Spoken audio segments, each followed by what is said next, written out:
లేవియకాండము 2వ అధ్యాయము. ఒకడు యెహోవాకు నైవేద్యము చేయనప్పుడు అతడు అర్పించునది గోధుమ పిండిదై ఉండవలను.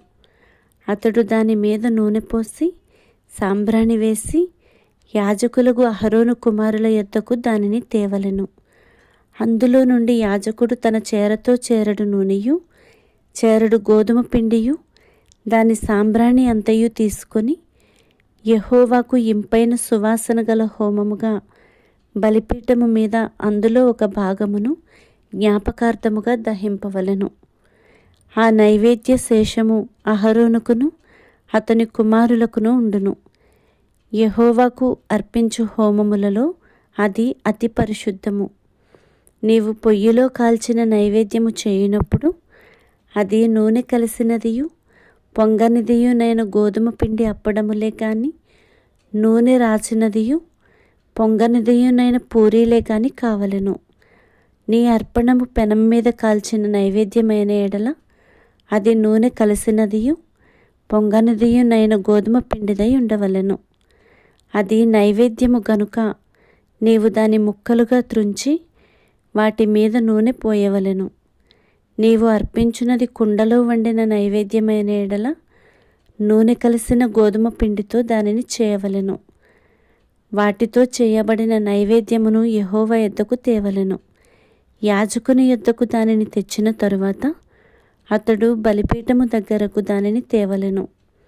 అప్పుడు యాజకుడు ఆ నైవేద్యములో ఒక భాగమును జ్ఞాపకార్థముగా తీసి బలిపీఠము మీద యెహోవాకు ఇంపైన సువాసన గల హోమముగా దాన్ని దహింపవలెను. ఆ నైవేద్య శేషము అహరోనుకును అతని కుమారులకును చెందును. యెహోవాకు అర్పించు హోమములలో అది అతి పరిశుద్ధము.